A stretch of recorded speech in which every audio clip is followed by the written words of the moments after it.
नमस्कार मेरे प्यारे बच्चों, कैसे हैं आप सब। आई होप आप सब अच्छे होंगे, भले चंगे होंगे। तो आज के इस लेक्चर में हम क्लास 10th का साइंस मोस्ट इम्पॉर्टेंट क्वेश्चन बताने वाले हैं।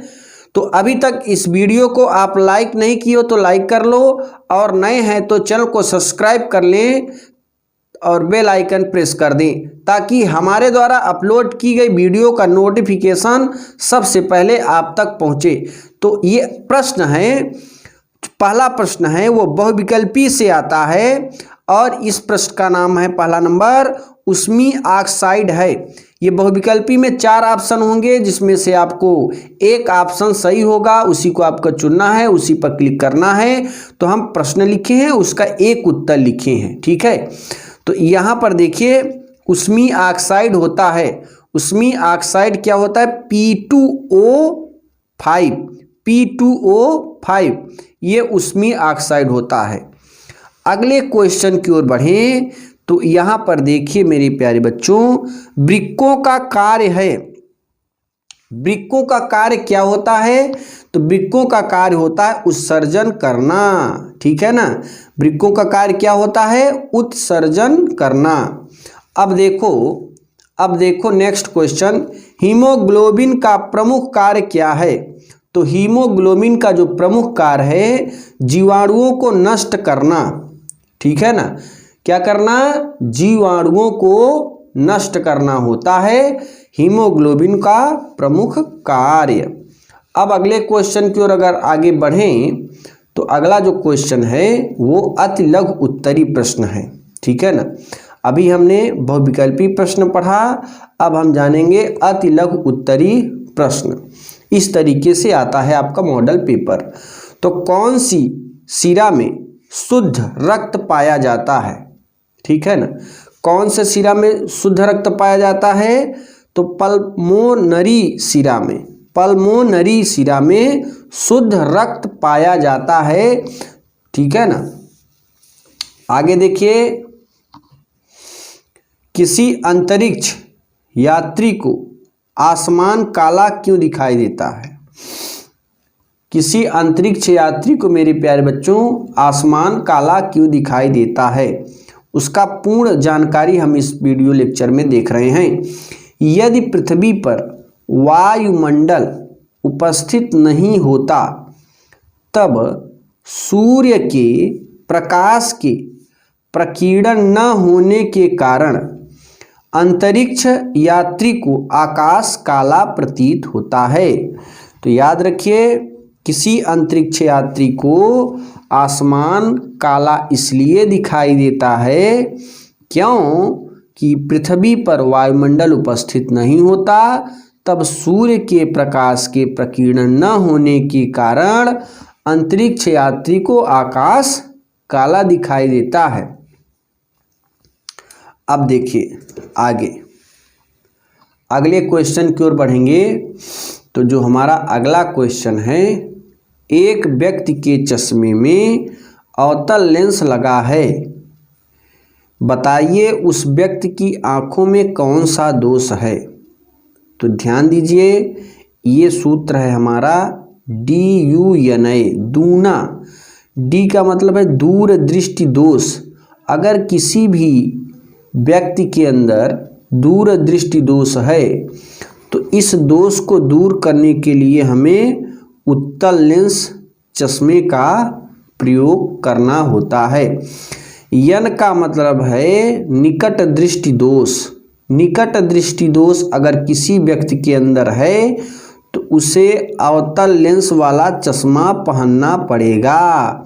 तो याद रखिएगा, ये कह रहा है कि एक व्यक्ति के चश्मे में अवतल लेंस लगा है, बताइए उस व्यक्ति की आंखों में कौन सा दोष है।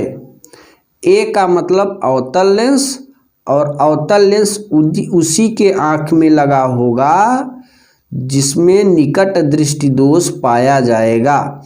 तो याद रखिएगा, निकट दृष्टि दोष वाला व्यक्ति अवतल लेंस पहनता है, ठीक है ना। अच्छा, निकट दृष्टि दोष किसे कहते हैं, इसे भी जान लेते हैं। मानव नेत्र का वह दोष जिसमें व्यक्ति निकट की वस्तुएं स्पष्ट रूप से देख पाता है तथा दूर की वस्तुएं स्पष्ट रूप से नहीं देख पाता, ऐसे दोष को निकट दृष्टि दोष कहते हैं। इस तरीके से ये हमारा दोष होता है। अच्छा, दूर दृष्टि दोष क्या है, इसके बारे में समझ लेते हैं। मानव नेत्र का वह दोष जिसके कारण व्यक्ति को दूर की वस्तुएं स्पष्ट रूप से दिखाई देती हैं एवं पास की वस्तुएं स्पष्ट रूप से दिखाई नहीं देती, ऐसे दोष को दूर दृष्टि दोष कहते हैं। तो ये रहा हमारा दूर दृष्टि दोष की डिफिनीशन और निकट दृष्टि दोष की डिफिनीशन। अब देखो, अब हमारा कैसे होता है पेपर में, किस तरीके से मॉडल पेपर में। पहला हमने बहुविकल्पी प्रश्न बताया, दूसरा मॉडल अति लघु उत्तरी प्रश्न बताया। अब तीसरा टाइप होगा लघु उत्तरी प्रश्न। अति लघु उत्तरी, अब लघु उत्तरी में आ जाओ। तो देखो लघु उत्तरी का प्रश्न कैसे आएगा, इस तरीके से आ सकता है। ये बहुत ही मोस्ट इंपॉर्टेंट क्वेश्चन है। दूर दृष्टि दोष से क्या तात्पर्य है। तो दूर दृष्टि दोष से, दूर दृष्टि दोष में दूर स्थित वस्तुओं का स्पष्ट प्रतिबिंब तो रेटिना पर बनता है, परंतु निकट स्थित वस्तु स्पष्ट नहीं दिखाई देती है। निकट दृष्टि दोष में निकट स्थित वस्तुएं तो स्पष्ट दिखाई देती हैं, परंतु दूर स्थित वस्तुओं को रेटिना पर प्रतिबिंब स्पष्ट नहीं बनता है। दूर दृष्टि दोष का निवारण उत्तल लेंस के उपयोग से तथा निकट दृष्टि दोष का निवारण अवतल लेंस के उपयोग से किया जाता है।